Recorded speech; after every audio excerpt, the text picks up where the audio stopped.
En comunicación ya el licenciado Francisco Javier Solares, analista internacionalista. Yo le agradezco mucho por este contacto. ¿Cómo ve la situación luego de este operativo de Estados Unidos que sacó a Maduro, pero además de la postura del presidente Trump respecto a la administración de Venezuela? Muy buenos días, César. Qué gusto conversar con ustedes a través de su programa, saludar a toda la gente que nos escucha.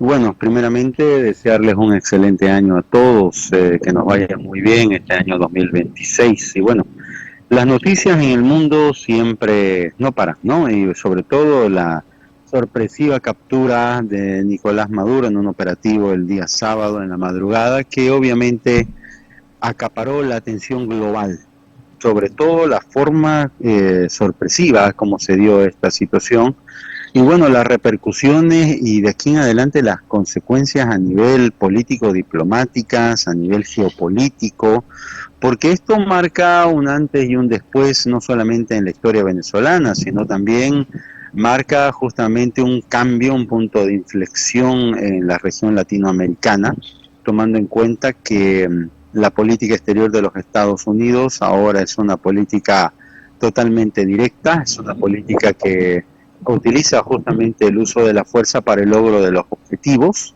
Y bueno, ante los intereses y la seguridad de los Estados Unidos, pues prácticamente nada puede detenerlos. En este caso ya ha dividido no solamente la región con los gobiernos de izquierda y los gobiernos de centro derecha que están ahora, porque esto va a determinar justamente que muchos de los países vayan a tomar posición en realidad sobre si están a favor o no en esta relación, esta nueva relación con los Estados Unidos y la región. Pero también por otro lado también va a marcar, digamos, un eje de resistencia discursiva, un eje justamente de los países del socialismo del siglo XXI que quedan todavía un resabio, que están en decadencia, para ver cómo se pueden realinear y volver a tomar una fuerza que ya han perdido. Pero sin lugar a duda, la situación de Venezuela ya ha cambiado drásticamente. Yo creo que la percepción interna en Venezuela está a favor y en contra, tomando en cuenta de que hasta el día sábado al mediodía, cuando todavía se conocía la detención de Maduro, muchos estaban también festejando, pero después del discurso, justamente la conferencia de prensa que ofreció el presidente Donald Trump, dejó en claro que en realidad confirmó algo que ya muchos sabíamos, muchos no lo querían decir, que es justamente el tema del acceso a los recursos naturales. Esto es lógico tomando en cuenta de que el mundo, por eso yo decía, va a mover la geopolítica latinoamericana y global. Sobre todo Venezuela es un país que tiene las mayores reservas de petróleo del mundo, más que Arabia Saudita y el Medio Oriente. Entonces esto determina justamente que el interés de los Estados Unidos va en función justamente primero a mantener no solamente su seguridad energética, sino también a mantener al petróleo como una fuente sobre todo de hegemonía global. ¿Por qué? Porque hay justamente ahora en el mundo un nuevo pensamiento que es a partir del cambio de matriz energética.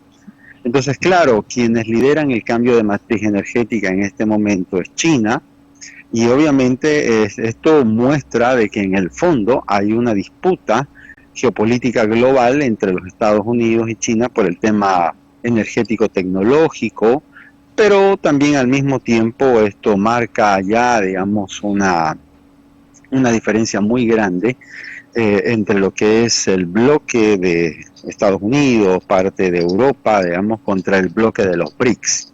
¿Y por qué? Porque en el fondo también existe la predominancia, la búsqueda de mantener la predominancia del sistema del dólar, ¿no? ¿Por qué? Porque esto estaba en una decadencia. Entonces, esto que ha sucedido en Venezuela, en realidad nos muestra el juego geopolítico global. Venezuela es solamente la punta de lo que ha pasado el día sábado para este tema. No es solamente centrarse en Venezuela y sacar la dictadura, porque la dictadura todavía sigue en Venezuela.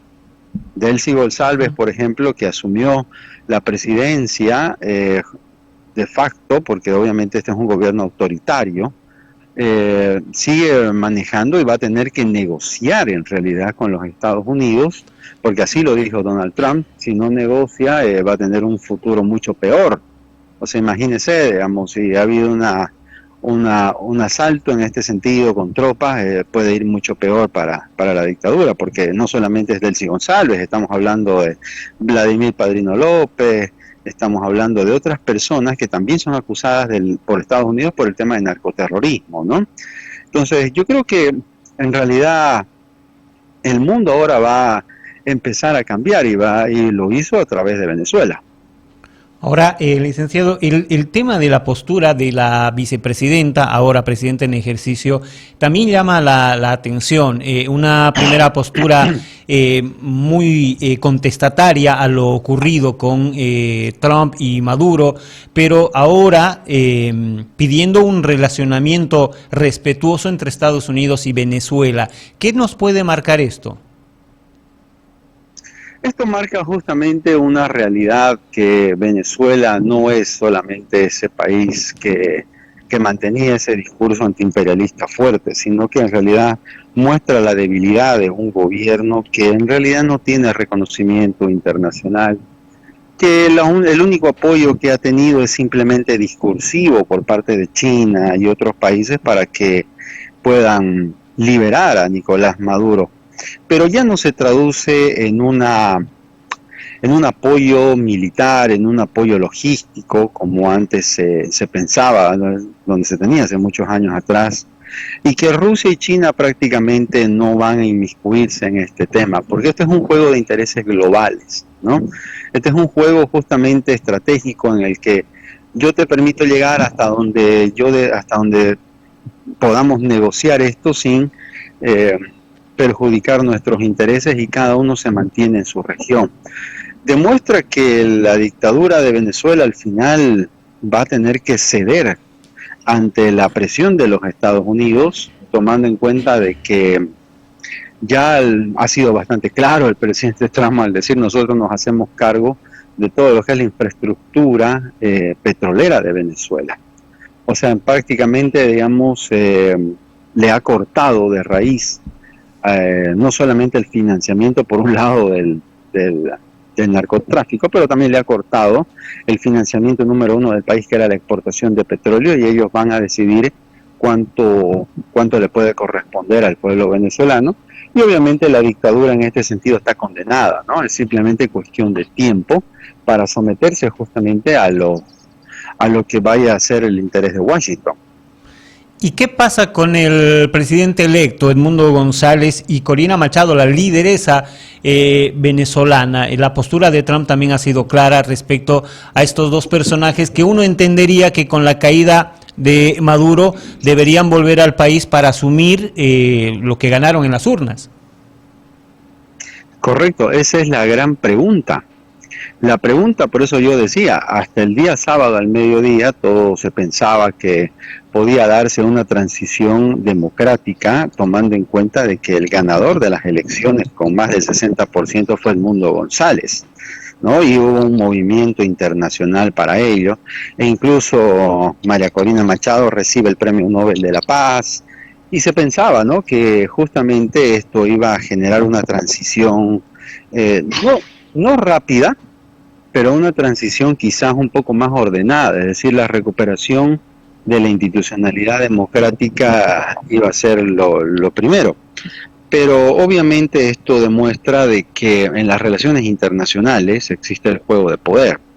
Y este juego de poder está marcado justamente porque los países no actúan por buena voluntad, los países actúan y se inmiscuyen por intereses que son importantes y vitales para ellos.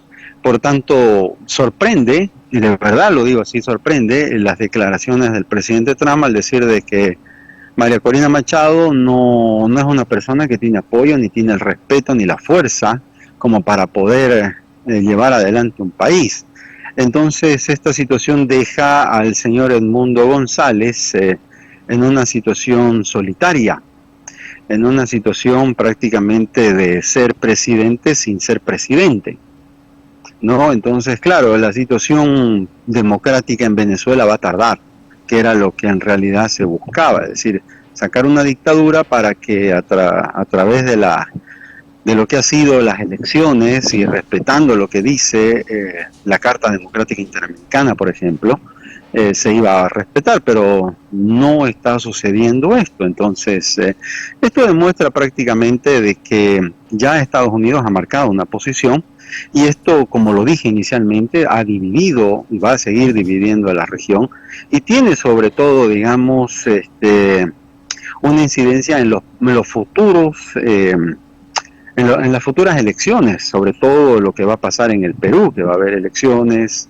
en Ecuador, no, perdón, en Colombia con la situación de Petro y otros países que de una u otra manera, digamos, van a ir a un proceso en el cual ya va a haber justamente una situación de direccionamiento del voto. Entonces, si nos damos cuenta de aquí en adelante el tema del sistema democrático, pues prácticamente es una democracia que tiene que estar en función a intereses geopolíticos, obviamente, de Estados Unidos. Ahora, ¿cómo va a repercutir esto en el mundo? Veía yo temprano la noticia de que el precio del petróleo ha retrocedido en 1.26%. Obviamente esto va a generar algunos aspectos económicos en todas partes. Ahora, en el país, con ya levantado la subvención de los carburantes, ¿cómo podrá repercutir esto, licenciado? Mire, es importante porque el tema del petróleo y del gas, que son commodities, están justamente en función a una situación de estabilidad político y una estabilidad militar en diferentes zonas del mundo. Los conflictos inciden directamente en el precio internacional. Si Estados Unidos va a hacerse cargo de la infraestructura petrolera y van a entrar las empresas norteamericanas a la explotación del petróleo, esto puede significar sobre todo de aquí en adelante, que el precio del petróleo pueda no solo mantenerse, sino que incluso en algunos aspectos pueda disminuir un poco más, tomando en cuenta de que los conflictos en este caso ya no van a ser tan graves. ¿Por qué? Porque Venezuela es uno de los países que tiene mayores reservas y Estados Unidos puede sacar justamente el petróleo al mundo. Entonces, cuando hay mayor cantidad de petróleo ofertado, el precio tiende a bajar. Esto puede significar una situación importante de alivio económico para el gobierno boliviano, tomando en cuenta de que el diésel y la gasolina se cotiza a partir del precio internacional. Pero de aquí en adelante se da un escenario también de incertidumbre, porque no sabemos realmente, digamos, si el gobierno del C. González, por ejemplo, va a acatar también lo que Estados Unidos va a decidir. Entonces, yo creo que es cuestión de esperar, hay que ver, porque las transiciones también dicen mucho de cómo va a ser el tema futuro. Pero Estados Unidos ya tiene claro justamente sus objetivos. Ahora, hay otro tema. La OEA ha entrado en sesión permanente respecto al tema de Venezuela. Uno puede entender que la mayoría de los venezolanos ya no quería a Maduro en el poder, pero la forma en la que ha ingresado Estados Unidos puede generar alguna otra sanción, en este caso al gobierno de Trump. Mire, viéndolo desde el punto de vista de la realidad como se maneja la política internacional, la situación de la OEA puede ser bastante debatible. ¿En qué sentido? En el sentido de que van a haber posiciones encontradas. Si nosotros leemos el derecho internacional y nos vamos a la letra muerta, habla de que no puede haber violación a la soberanía, que no puede haber una intervención simplemente para sacar a un gobierno, por más más allá de que sea una dictadura, para luego ser administrado por una potencia extranjera. Pero la realidad nos muestra justamente que el poder político, el poder militar y el poder económico son factores claves que determinan justamente cuál va a ser la línea de acción. Y cuando usted no tiene cómo contrarrestar como Estado dentro de la región algo similar a eso, tiene que aceptar prácticamente a regañadientes. Porque esa es la realidad de lo que se va a vivir en la Organización de Estados Americanos. Muchos podrán ir con sus embajadores a leer sendos discursos de respeto a la soberanía, de no intromisión, etcétera, pero la realidad y la situación no va a cambiar. No la va a cambiar. ¿Por qué? Porque obviamente existe un país que por un lado mantiene un presupuesto elevado, el principal presupuesto de la Organización de Estados Americanos lo pone Estados Unidos, más allá de que la sede siga siendo Washington. Estamos hablando de un país que tiene la capacidad total de poder tener control sobre una región.